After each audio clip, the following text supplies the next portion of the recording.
One Zambia, one nation. With the news at 18 hours on TV2, the Pulse of Television. My name is Jack Mwale. A look at the headlines. The Food Reserve Agency FRA has started paying farmers for the maize bought in the ongoing crop marketing season. Health Deputy Minister Chilufya has dismissed assertions that there is a doctor strike at the University Teaching Hospital UTH. Vice President Inongewina has urged people in Western Province to ensure that they adequately prepare for the effects of climate change in the province. And now the details. The Food Reserve Agency FRA has started paying farmers for the maize bought in the ongoing crop marketing exercise. FRA Executive Director Chola Kafawulula has since advised farmers who have supplied their maize to various FRA depots to start going to their payments at their respective banks. Mr. Kafawulula announced this during his continued tour of depots where the maize buying exercise is taking place in Kasama, Northern Province. He has explained that as of yesterday, Kavmot Bank had started paying out the money to farmers in Kasama. Mr. Kafawulula has further disclosed that the agency has already sent money to various banks. And some farmers talked to at FRA's Kasama Kapanda Satellite Depot have said they are happy that government has started the payment process in good time. Meanwhile, farmers in Shiwangandu district of Bochinga province have appealed to FRA to hasten the process of buying maize in local satellite depots. The farmers made the appeal when Area Member of Parliament Stephen Kampyongo visited the FRA maize buying stations. Fred Mukelabai has more in this report. Most of Zambia's rural population depends on farming to enhance food security. And farmers in the newly created Shiwangandu district form part of the rural population. Despite the poor rains experienced in some parts of the country, farmers in Shiwangandu district produced enough maize and they are now selling some to the Food Reserve Agency. The farmers have also thanked President Edgar Lungu for adjusting the price of maize upwards for a 50 kg bag. Twatasha bakateka pakwa bati batwalese shako no buteko obuku twatunde ka 75 ara okulia kumulera mutawuni nifwe tulere tedela ko sana pakuturunda ko kangwe amuntu bashiburi minaba totera sana abakuchinsari kushiwangandu kukalala ntekwe natutotera pakalamba sana pafe bachitire balungu tuyaba kutotela palichi epa shiri pakuleka bakateka wesuicho batubombere tuyaba kutotela nganda nshi kabiri batile umufundo na wisa ngatwafuma fe pano tupoko tumangwe na kaidi twe tushito umufundo na kaidi tukalimya matabayambi. They have also thanked the FRA for providing satellite depots at various points, a move that has eased the challenge of moving the maize from their farms to the selling point. The farmers have also appealed to the FRA agents at satellite depots at Matumbo, Mulanga and Kalalantekwe to quicken the process of buying the maize. The challenge that we've got, the pace at which they are working. They are working at a very slow pace. So we need at least, since the ministers actually spoken to them, so we actually intend to see an improvement. And speaking after visiting some satellite depots, Shiwangandu Member of Parliament Stephen Kampyongo urged the FRA agents to ensure that they attend to farmers on first-come, first-served basis. Panganomba system. Mwadi lepo wama farmers awali panwatini. Nabeshwa rabuno guna wa isabwangu. Bakonga muri buchishinkati mwema farma mule mfufo ndela ndaini. Mutantike bwino. Nomba kukonga na fiba farma ufo waisa. Takuri kutira yo ifefa ma comparative ifi abu fifi akunu mefefa fishire bomba. Mutantike. Aba isa ba farma bakola konga na fifi fine. The FRA is currently buying maize from farmers at 75 kwacha, a 50 kilogram bag. Fred Mkelawai, TV2 News in Shiwangandu District, Muchinga Province. Health Deputy Minister Chilufya has dismissed assertions that there is a doctor's strike at the University Teaching Hospital, UTH. Dr. Chilufya has told ZNBC News that operations at UTH are going on smoothly. He says there was just a misunderstanding between resident doctors pursuing postgraduate studies and their sponsors, the Ministry of Health. Dr. Chilufya says the matter has since been resolved. This comes in the backdrop of Health Minister Joseph Kasonde's directive yesterday that his permanent secretary David Kamata engages the Resident Doctors Association over delayed doctors' allowances. Calm has returned to the University of Zambia, Unza, after students staged a protest demanding for the release of their examination results. The students had earlier blocked the greatest road with stones and also lit fires on the road. The situation only normalized after police arrived at the scene an hour after the students started protesting. More in this report. Disturbances have again edified the country's highest public learning institution. On Wednesday morning, the students were again on the street in their usual style of presenting their grievances. Students blocked the greatest road, burning tires and disturbing traffic. They were demanding for the release of their results by lecturers. Also, lecturers have allegedly threatened to withhold students' results if their allowances are not paid. They are also demanding for a roadmap on how their money will be paid. A check by TV told the institution found the road blocked with stones and tires set ablaze. After about an hour of disturbances, police in riot gear appeared on the scene and unblocked the road. However, Zambia Police Urban Commanding Officer Donald Mwandila warned the students against disturbing public peace. He says there are better methods of resolving their problems. Go back to drawing tables, plan yourselves nicely, and avoid this rubbish. Take my words. If you dare us, we are able, you are very few, we have enough manpower, which we don't have. I've been a student here several times. I can't like what we used to experience to happen again. Okay? Can you make it just your friends, the formers, at least they cooperated well. So go back inside, make sure you talk to your students, and if you have a genuine complaint, go by the right procedures. The government will be able to listen to you, not the way it is. Meanwhile, the students' union leadership distanced itself from the protest. However, the leadership is urging government to attend to the lecturers' demands. The results were supposed to be out, 2 weeks ago, but up to now we don't know where results are. So we are concerned. I think we thought the students' results were not part and parcel of your agreements with government. It's somehow cumbersome. But again, government itself should be able to. This is a wake-up call to government. I think we want to see government to dialogue with the lecturers so that something amicable comes out. By broadcast time, Calm had returned to the institution. There is need to promote peaceful resolution of conflict between government and other stakeholders. Hector Simfuko, TV2 News in Lusaka. Vice President Inongawina has urged people in Western Province to ensure that they adequately prepare for the effects of climate change in the province. She says people in the province need to be wary of the effects of climate change because they are the ones that suffer disasters year in and year out. She says this year alone, government has had to share funds meant for other issues like the construction of schools and hospitals to procure relief food. And Mrs. Winner has urged young people in the Western Province to ensure that they turn up in numbers to get national registration cards, NRCs. She says the mobile issuance exercise of NRCs, which starts on Friday, September 4th, 2015, will also accord people that have lost their NRCs chance to replace them. She was speaking on arrival at Mungu Airport. Meanwhile, government says all is set for the second phase of the mobile issuance of national registration cards, NRCs.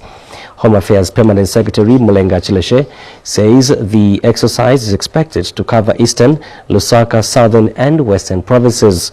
Dr. Chileshe told ZNBC News today in a statement that the exercise will run for 90 days and that the launch will be undertaken simultaneously in all the 4 provinces.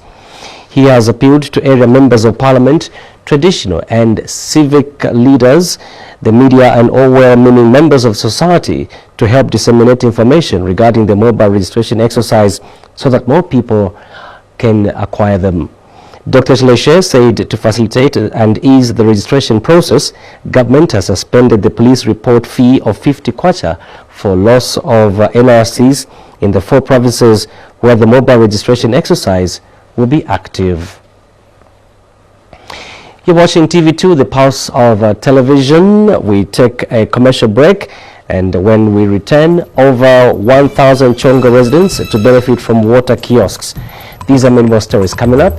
Keep watching.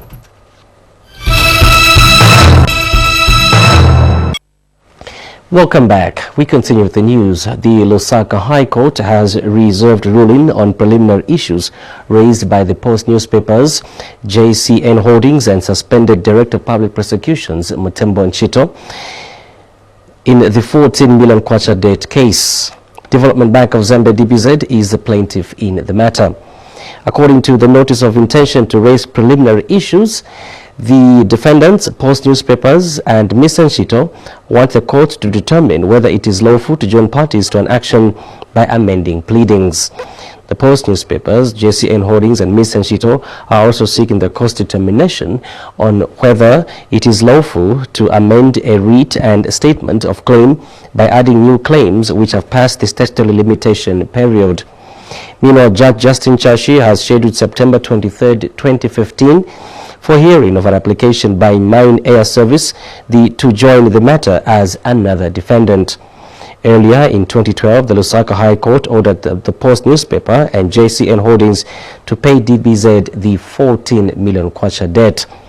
Dissatisfied with the verdict, the Post newspapers and JCN Holdings appealed to the Supreme Court.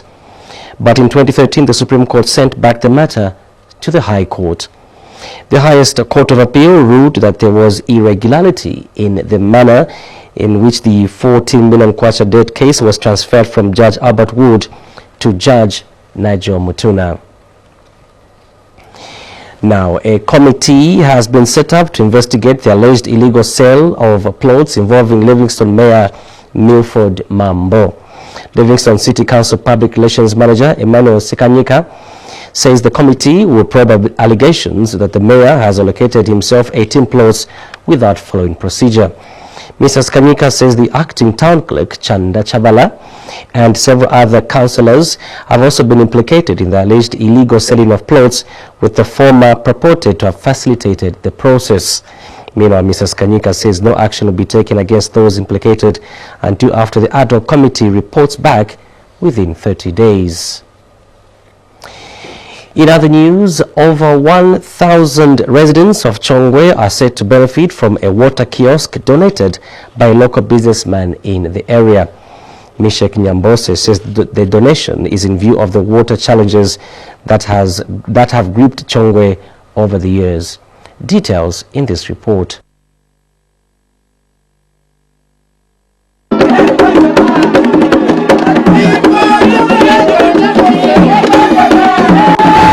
About 1,000 residents of this area are set to benefit from this water kiosk. They have lived the water supply problem for some time now. However, the story is about to change. And this man, not a person of unimaginable wealth, has donated this facility. After searching deep in his heart and his pocket to contribute to the people of Chongwe, his people, this is what he has given. As a resident here for years, he knows too well how some communities have had to work hard to fetch a basic need and right. And in the presence of associates, members of the community, including the Patriotic Front Deputy Secretary General Mumbipiri, the water kiosk has been handed over. It is at a cost of 10,000 kwacha.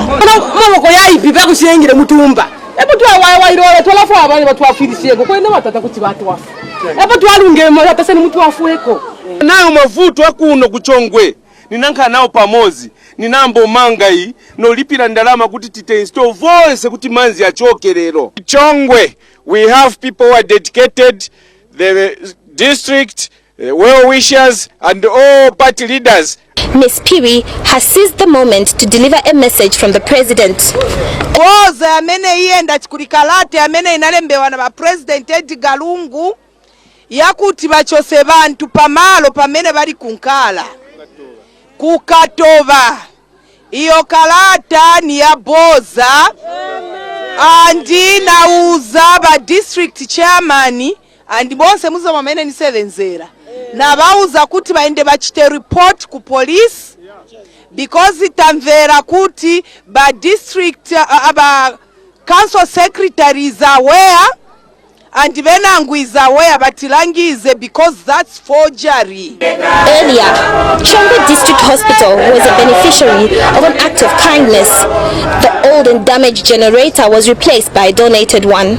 This is all on the backdrop of reports of difficult working hours by the health workers here due to load shedding. Penopsikazwe, TV2 News, Chongwe. Zambia has reaffirmed its commitment to assist the African Union AU and the United Nations UN in keeping peace in war-torn countries. Defense Minister Richard Siamunene says Zambia has in the past provided peacekeepers to Sierra Leone and Liberia, and it will continue to do so. The Defense Minister said this when he addressed the African Regional Meeting on peacekeeping in Addis Ababa, Ethiopia, just before it closed yesterday. Paul Shalala has the details in this report. Peacekeeping missions. The African Regional Meeting on peacekeeping operations has come to an end in the Ethiopian capital, Addis Ababa. 30 African countries and 10 financing nations attended the two-day event, which was held at the Ethiopian Peacekeeping Coordination Center. During the final day of deliberations, Zambia's Defense Minister, Richard Siamunene, reaffirmed the country's commitment to peacekeeping operations. This commitment and UN AU peacekeeping operations, as we have done in the past. We have been involved in Liberia, Sierra Leone, and now we are in Democratic Central African Republic. I also want to reaffirm and inform the gathering that though I'm not here speaking on behalf of SADC, but my country hosted the inaugural SADC Standby Brigade in 2007, and for that end I would say we are ready.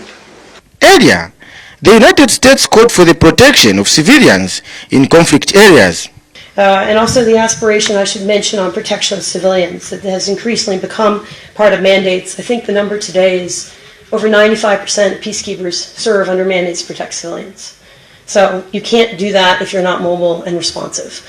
So there's been a lot of good work by the UN and by the Department of Peacekeeping Operations and many member states to make this operational. But it just goes back to the theme today about rapid response. And United Nations Military Advisor for Peacekeeping Operations, Maksud Ahmed, explained the challenges of deploying troops in conflict areas. When you have genocide happening in some part of the world and quick intervention is needed, 3 weeks or 3 months is a very, very long time. Hence the need to realize that we need to deploy quickly, and not only deploy quickly, we need to be effective in a very short span of time.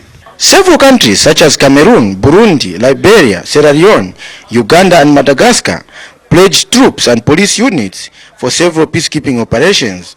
Japan pledged $40 million and heavy engineering equipment to assist African countries in peacekeeping operations. Paul Shalala, ZNBC News in Addis Ababa, Ethiopia.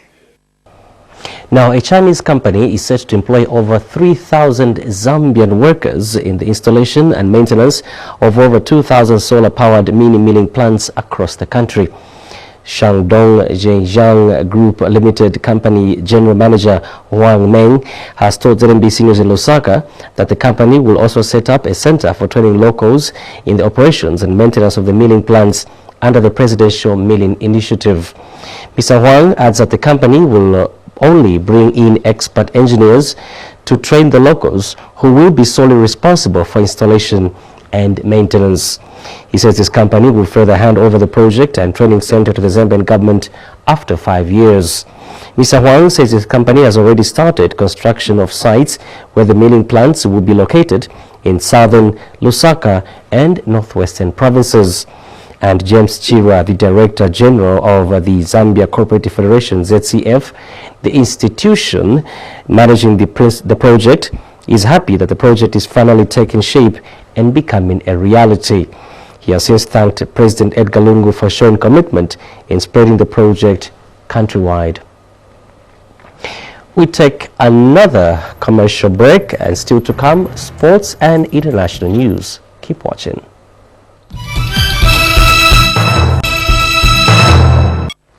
Welcome back. In international news, former Congolese rebel leader Bosco Ntaganda has pleaded not guilty to all charges at the start of his war crimes trial at the International Criminal Court (ICC) at The Hague. The 18 charges include murder, rape, and the recruitment of child soldiers. And evidence has been gathered from more than 2,000 alleged victims, including former child soldiers. Nicknamed the Terminator, General Ntanganda's trial is the biggest and most complex case in the ICC's history. For more in foreign news, here now is TWTV. Zambia's light heavyweight boxer Peter Mukenuka might not be allowed to fight in the 2015 All-Africa Games in Congo-Brazzaville because he has been accredited as a coach. Mukenuka, who is among the 7 boxers representing Zambia at the Games, was accredited as a coach instead of an athlete. But National Sports Council of Zambia Secretary General Innocent Chalavesa says the Zambian delegation has presented the matter to organizers for normalization. Chalavesa, who is also Deputy Chauffeur de Mission, is hopeful that the matter will be resolved before the Games begin. Chalavesa is optimistic Mukenuka will be allowed to participate as the error was made by the organizers. This is amidst complaints from officials from various countries who have accused the local organizing committee LOC of being disorganized. And TV2's Chika Mkoka reports that the Concord Sports Complex, venue for the 11th edition of the All Africa Games, has been opened to the public ahead of the opening ceremony on Friday, September 4th, 2015. The multi-million-dollar facility have been declared ready to host the Games that will see over 8,000 athletes compete for medals in 22 sports disciplines. The Games will run from Friday, September 4th, 2015 to Saturday, September 19th, 2015. And as we end the news, a recap of the headlines. The Food Reserve Agency, FRA, has started paying farmers for the maize bought in the ongoing crop marketing season. FRA Executive Director Chola Kafabulula has since advised farmers who have supplied maize to the FRA depots to start calling for their payments at their respective banks. Health Deputy Minister Chitalu Chilufya has dismissed assertions that there is a doctor strike at the University Teaching Hospital, UTH. Dr. Chilufya has told ZNBC News that operations at UTH are going on smoothly. And lastly, Vice President Inonge Wima has urged people in Western Province to ensure that they adequately prepare for the effects of climate change in the province. She says people of the province need to be wary of the effects of climate change because they are the ones that suffer disasters year in and year out. And on that note, we end the news at 18 hours on TV2, the Pulse of Television. But be sure to join us in the main news at 20 hours. On behalf of all of us in the studios, my name is Jack Mwale. Thank you so much for watching and God bless.